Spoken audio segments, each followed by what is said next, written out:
Hello everyone. So in this video we will complete rheology. तो rheology जो होता है वो होता है साइंस ऑफ फ्लो।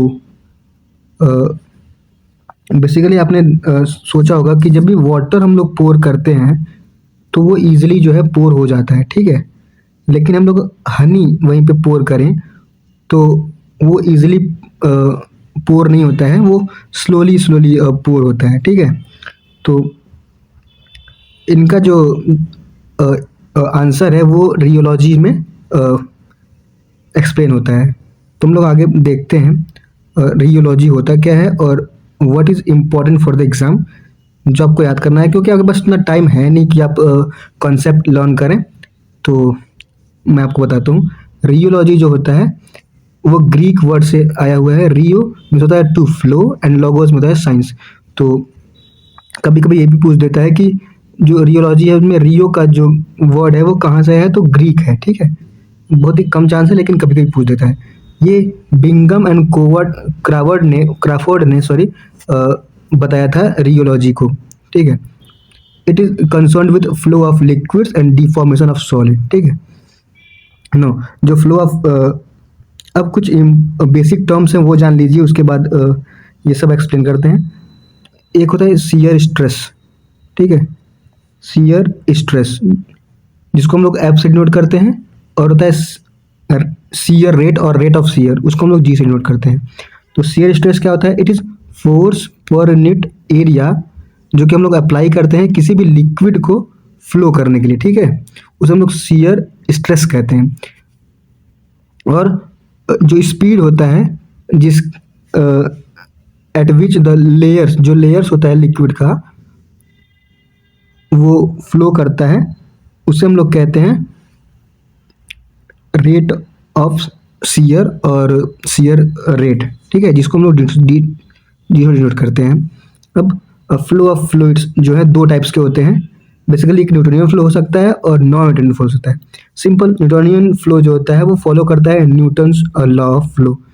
न्यूटन्स के जो फ्लो के लॉ हैं उनको ये फॉलो करता है, जो कि क्वेश्चन नहीं पूछा जाएगा। नॉन न्यूटोनियन फ्लो क्या होता है? Which do not follow the Newton's law of flow. अब इनमें से क्या पूछा जाएगा? जो नॉन न्यूटोनियन फ्लो है वो दो टाइप्स के होते हैं, time dependent and time independent. अब टाइम डिपेंडेंट में जो होता है थिक्सोट्रॉपी होता है और रीयूपेक्सी होता है, क्योंकि ये टाइम पर डिपेंड करते हैं, ठीक है। और टाइम इंडिपेंडेंट में क्या होता है, ये जैसे प्लास्टिक फ्लो हो गया, सूडो प्लास्टिक फ्लो हो गया, टाइटन फ्लो हो गया, ये सब होते हैं। इनके हम डिटेल आगे पढ़ेंगे। बाकी आपको क्या पूछा जाएगा? पूछा जा सकता है which of the following is a time dependent property, which of the following is a time independent property, option ऐसे दिए जाएंगे, ठीक है। तो आप इनको तीनों एक साथ को याद करिए और इन दोनों को एक साथ याद करिए, ठीक है। नाउ न्यूटन्स फ्लो प्रिंसिपल क्या होता है? It states that fluids that follow Newton's law where viscosity is constant regardless of the shear rate। कितना भी हम लोग shear rate दे दें, विस्कोसिटी जो है वो हमेशा कांस्टेंट रहेगा, ठीक है। विस्कोसिटी हम लोग ईटा से नोट करते हैं, वो हमेशा कांस्टेंट रहेगा। तो eta which is viscosity is equal to F upon G. F is the shearing stress and rate of shear. हाँ, विस्कोसिटी का जो यूनिट होता है पोइज होता है। आगे कितने टाइप्स के विस्कोसिटी होते हैं वो हम आगे हम लोग पढ़ेंगे। अब यहाँ पे इम्पोर्टेंट ये है कि न्यूटोनियन फ्लो के एग्जांपल्स क्या हैं। जैसे वाटर हो गया, सॉरी,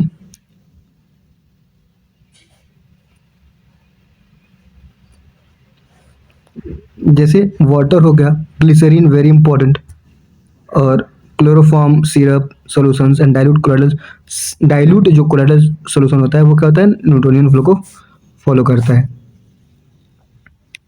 अब इनके बीच में जब ग्राफ बनता है रेट ऑफ शियर जो कि डिनोट करते हैं और शियरिंग स्ट्रेस में, तो इनका जो स्लोप होता है वो फ्लूइडिटी बताता है, ठीक है। नॉन न्यूटोनियन फ्लो के जो हैं डिटेल्स पढ़ते हैं जो कि एग्जाम में आते हैं, मैं आपको बता देता हूँ। सबसे पहले नॉन न्यूटोनियन फ्लो में हम लोग प्लास्टिक फ्लो पढ़ते हैं। प्लास्टिक फ्लो को हम लोग बिंगम बॉडीज कहते हैं, वेरी इंपॉर्टेंट, हमेशा क्वेश्चन पूछा जा सकता है। अब एक इंपॉर्टेंट पॉइंट ये है कि जो प्लास्टिक फ्लो है उनका जो कर्व होता है वो ओरिजिन से पास नहीं करता। यहाँ पे आप देख सकते हैं rate of shear, shearing stress के बीच में कर्व बना है, तो ये ओरिजिन से पास नहीं हो रहा है, यहाँ से पास नहीं हो रहा है, ये कुछ यील्ड पॉइंट है उसके बाद से पास हो रहा है, ठीक है। तो ये इंपॉर्टेंट पॉइंट है, हमेशा कंफ्यूजन होती है कि किस में ओरिजिन से पास नहीं हो रहा है। तो आप ग्राफ देख लीजिए, प्लास्टिक फ्लो जो कि बिंगम बॉडीज भी बोलते हैं जिन्हें, वो हम ओरिजिन से पास नहीं होता है उनका कर्व, ठीक है। और ये जो है आपका formula U equals to F minus small f upon g, where F small f is the yield value, ठीक है। ये जो होता है very important, it is associated with fluctuated suspensions where particle contact create a structure that must be broken. Structure breakdown इसके अंदर देखने को मिलता है, जहाँ से क्वेश्चन पूछा नहीं जाएगा, या ये एग्जाम इंपॉर्टेंट है। जो भी फ्लक्चुएटेड पार्टिकल्स होते हैं कंसिडर्ड सस्पेंशन में, वो क्या होता है, प्लास्टिक फ्लो को शो करते हैं। और जिंक ऑक्साइड जो होता है मिनरल ऑयल में, ये भी प्लास्टिक फ्लो को शो करता है। तो ये प्लास्टिक फ्लो में आपको बातें याद रखनी है। Now will move to pseudo plastic flow. Pseudo plastic flow भी क्या होता है, नॉन न्यूटोनियन फ्लो होता है, जिसे हम लोग शियर थिनिंग सिस्टम कहते हैं। मतलब जब हम लोग उसको शियर स्ट्रेस देंगे तो जो सिस्टम होगा वो थिन हो जाएगा, ठीक है, उसकी विस्कोसिटी जो कम हो जाएगी। जो देखो यहाँ पे देखो, कर्व जो है वो ओरिजिन से स्टार्ट हो रहा है, बिगिन हो रहा है। ओनली जो प्लास्टिक फ्लो होता है उसमें जो है कर्व है वो सर्टेन यील्ड पॉइंट के बाद स्टार्ट होता है। बाकी जो सूडो प्लास्टिक फ्लो हो गया और ये डायरेक्ट फ्लो है, उसमें कर्व जो है वो ओरिजिन से ही पास होते हैं, ठीक है। अब क्या याद रखना है सूडो प्लास्टिक फ्लो में, इसे हम लोग शियर थिनिंग सिस्टम भी बोलते हैं, ठीक है। इसका कर्व जो है वो ओरिजिन से स्टार्ट होता है, but no part is linear, इसमें कोई भी पार्ट लीनियर नहीं होता है। Viscosity decreases as the shear stress increase, जितना हम लोग शियर स्ट्रेस को इंक्रीज करेंगे जो विस्कोसिटी होगी वो डिक्रीज होगी। इसका जो फॉर्मूला होता है F to the power n equals to eta dash into G. अब n जो है वो 1 से ज़्यादा है तब क्या होगा, सूडो प्लास्टिक फ्लो होगा, ठीक है। इसको मैंने ऐसे याद किया था कि जब नेचुरल प्रोडक्ट एक सब्जेक्ट होता है एम फॉर्म में, तो n अगर ज़्यादा है 1 से तो क्या होगा, सूडो प्लास्टिक फ्लो होगा। वहीं जो n अगर छोटा होगा 1 से तो डायलेटेंट फ्लो होगा, ठीक है। तो इसका मैकेनिज्म कहते हैं पॉलीमर अलाइनमेंट हो जाता है। रेस्ट में तो वो ऐसे होते हैं, लेकिन जब स्ट्रेस हम लोग अप्लाई करते हैं तो पॉलीमर जो है अलाइन हो जाते हैं। इंपॉर्टेंट ये है कि इसका एग्जाम्पल क्या है, तो जो भी नेचुरली पाए जाएंगे जैसे कि ट्रेगाकैंथ हो गया, सोडियम एल्जिनेट हो गया, मिथाइल सेलुलोज हो गया, ये एग्जाम्पल आ जाएंगे आपके सूडो प्लास्टिक फ्लो में, ठीक है। नॉन न्यूटोनियन फ्लो में हम लोग डायलेटेंट देखते हैं। डायलेटेंट को हम लोग क्या बोलते हैं, शियर थिकनिंग सिस्टम बोलते हैं। मतलब जब हम लोग इसमें रेट शियर स्ट्रेस अप्लाई करते हैं तो विस्कोसिटी जो है वो बढ़ती रहती है, ठीक है। Curve begins at the origin, जैसे मैंने पहले बता चुका आपको। विस्कोसिटी जो है वो इंक्रीज होती है इंक्रीज शियर स्ट्रेस, जितना ज़्यादा हम लोग शियर स्ट्रेस बढ़ाएंगे विस्कोसिटी बढ़ती जाएगी। इसका भी फॉर्मूला सेम होता है उसी की तरह, लेकिन यहाँ पे क्या होता है, n जो होता है 1 से कम होता है। इसका मैकेनिज्म क्या होता है, वॉल्यूम जो होता है एक्सपेंड होती है। जैसे कि रेस्ट में क्लोज प्रॉक्सिमिटी में है तो स्ट्रेस आने पे वो फैलते हैं। डायलेटेंट मतलब फैलना, ऐसे आप याद कर सकते हैं, डायलेटेंट मतलब फैलना और शियर थिकनिंग सिस्टम बोले। इसमें एग्जांपल आएगा डी फ्लक्चुएटेड सस्पेंशन, इसमें सॉलिड पार्टिकल्स जो है 50% से ज़्यादा हों और कॉर्न स्टार्च का सॉल्यूशन जो है वाटर में वो। इसमें आपको एग्जांपल्स जो है बहुत ही ज़्यादा इंपॉर्टेंट है, टिप पे होनी चाहिए, वही पूछा जाता है। अब इन तीनों के बीच में कंपैरेटिव स्टडी, तो न्यूटोनियन फ्लो क्या होता है, जिसमें n जो होता है वो 1 के बराबर होता है। सिंपल फ्लूइड्स हो गए जैसे कि ग्लिसरॉल, वाटर एक्सेट्रा, इसमें विस्कोसिटी कांस्टेंट रहती है। जबकि सूडो प्लास्टिक में क्या होता है, वो जो पॉलीमर्स होते हैं जैसे कि ट्रेगाकैंथ हो गया, HPMC वगैरह, उसे हम लोग शियर थिनिंग सिस्टम भी बोलते हैं सूडो प्लास्टिक को। इसमें n जो होता है वो 1 से ज़्यादा होता है। मैंने NP आपका ट्रिक बता दिया आपको, ठीक है। डायलेटेंट में क्या होगा, आपका n जो स्मॉलर देन 1 होगा। और इसमें एग्जांपल है डी फ्लक्चुएटेड सस्पेंशन, जैसे कि जिनके जो सॉलिड कंटेंट है वो 50% से ज़्यादा होगा। एग्जांपल याद करना, इसको हम लोग डायलेटेंट मतलब होता है फैलना, आप ऐसे याद कर सकते हैं, डायलेटेंट मतलब फैलना, मतलब shear thickening system. Plastic flow, इसमें कोई भी क्वेश्चन नहीं है। फ्लक्चुएटेड जो भी सस्पेंशन होते हैं वो प्लास्टिक फ्लो शो करते हैं। इनमें एक यील्ड पॉइंट होती है, इनका कर्व जो है वो ओरिजिन से होता है। अब आप यहाँ पे कर्व देख सकते हैं, यहाँ पे ओरिजिन से पास जो हो रही है वो न्यूटोनियन फ्लो का हो जाएगा, और यहाँ पे यील्ड पॉइंट के सर्टेन एंड पॉइंट के बाद पास हो जाए तो प्लास्टिक फ्लो हो जाएगा, ठीक है। और ये डायटेन का हो गया और एक सूडोप्लास्टिक का। हम लोग देखते हैं टाइम डिपेंडेंट प्रॉपर्टीज जो कि थिक्सोट्रॉपी होती है और रियोपेक्सी होती है। तो थिक्सोट्रॉपी में क्या होता है, जेल का जो है वो सॉल्यूशन में रिवर्सिबल इंटरचेंज होते हैं, ठीक है। अ शियर थिनिंग सिस्टम वेयर, ये थिक्सोट्रॉपी भी एक शियर थिनिंग सिस्टम होता है। जब हम लोग शियर को अप्लाई करते हैं तो जेल से वो सॉल्व में बदल रहा है, यानी जेल जो होता है उसमें विस्कोसिटी ज़्यादा होती है और विस्कोसिटी जो यहाँ पे कम हो रही है, ठीक है। तो a shear thinning system where viscosity decreases with time, लेकिन यहाँ पे क्या होता है, टाइम लगता है, ठीक है। Recovers when stress is remove, अगर हम लोग स्ट्रेस को हटा देते हैं तो ये सॉल जो है वो रेस्ट करने पे जेल में कन्वर्ट हो जाता है, ठीक है। ये रिवर्सिबल होता है, ये आपको याद करना है। बाकी जब ब्रेकडाउन होता है तो जिगजैग मूवमेंट होता है पार्टिकल्स का। यहाँ पे एग्जांपल याद करना है, प्रोकेन पेनिसिलिन जी और बेंटोनाइट, ये क्या है, थिक्सोट्रॉपी को शो करते हैं। एग्जांपल्स आर वेरी इंपॉर्टेंट, जैसे मैंने पहले बता चुका आपको, इसमें आपको यही याद रखना है। और थिक्सोट्रॉपी में क्या होता है, जेल से सॉल का ट्रांसफॉर्मेशन होता है। थिक्सोट्रॉपी को आप ऐसे याद कर रखिए, शियर थिनिंग सिस्टम बोलते हैं। थिनिंग कब होगा, जब जेल में विस्कोसिटी ज़्यादा होती है और सॉल्यूशन में विस्कोसिटी कम होती है, तो शियर थिनिंग सिस्टम बोलेंगे, ठीक है। Now we will move forward. अब यहाँ पे क्या होगा, आपको कुछ रियोपेक्सी पहले बता देता हूँ। रियोपेक्सी में कहते हैं जो सॉल होता है वो जेल में ट्रांसफॉर्म होता है faster with gentle shaking at rest. इसमें 2 पॉइंट याद रखना आपको, जो इक्विलिब्रियम स्टेट होता है रियोपेक्सी का वो जेल होता है, very important. What is the equilibrium state of rheopexy, वो हो जाएगा आपका जेल, ठीक है। और इसमें क्या होता है, सॉल जो है वो जेल में कन्वर्ट होता है, ठीक है। इसका मतलब विस्कोसिटी जो है वो बढ़ रही है, सॉल ट्रांसफॉर्म टू जेल। वो क्या था, रियोपेक्सी सॉरी थिक्सोट्रॉपी, जेल से सॉल का ट्रांसफॉर्मेशन। नेगेटिव थिक्सोट्रॉपी क्या होती है, इसे हम लोग एंटी थिक्सोट्रॉपी भी बोलते हैं। इसमें और इसमें बहुत कन्फ्यूजन होता है बच्चों को। यहाँ पे विस्कोसिटी जो है इंक्रीज हो रहा है over time at constant shear. Downward curve is to the right of the upward curve, जो डाउनवर्ड कर्व होता है वो राइट में होता है, ये भी याद रखना है आपको, ये भी कभी कभी क्वेश्चन आता है। Downward curve is right to the upward curve, ये जो अपवर्ड कर्व है उससे राइट में जो है डाउनवर्ड कर्व होगा, ठीक है। अब बल्जेज एंड स्पर्स जो क्या होते हैं, वो अलग तरीके की फ्लो प्रॉपर्टीज को शो करते हैं। तो बल्जेज में आप याद करेंगे आपका कंसंट्रेटेड बेंटोनाइट जो होता है, कंसंट्रेटेड बेंटोनाइट जो होता है वो बल्जेस शो करता है। और स्पर्स में क्या होगा, प्रोकेन पेनिसिलिन, बस इतना याद करना है और कुछ नहीं। ग्राफ तो आप देख सकते हैं थोड़े अलग हैं, तो ग्राफ से तो क्वेश्चन पूछेगा नहीं, बाकी अगर पूछता है तो आप ग्राफ रिमेंबर कर सकते हैं, ऐसा है, ठीक है। Now will move forward. हाँ, यहाँ से क्वेश्चन आता है विस्कोसिटी क्या होती है, it is force per unit area to maintain a unit velocity difference. इसको हम लोग इज नोट करते हैं, इसका जो यूनिट होता है वो पॉइज होता है और सेंटीपॉइज होता है, ठीक है। अब फ्लूइडिटी क्या होता है, फ्लूइडिटी जो होता है रेसिप्रोकल ऑफ विस्कोसिटी होता है, वेरी इंपॉर्टेंट, यहाँ से नाइपर में क्वेश्चन पूछ जाते हैं। Fluidity is reciprocal of viscosity 1/eta। Kinematic viscosity क्या होती है, एब्सोल्यूट विस्कोसिटी जो है उसमें अगर डेंसिटी से हम लोग डिवाइड कर देते हैं, जो भी एब्सोल्यूट विस्कोसिटी उसमें डेंसिटी से डिवाइड करते हैं तो उसे हम लोग काइनेमेटिक विस्कोसिटी कहते हैं।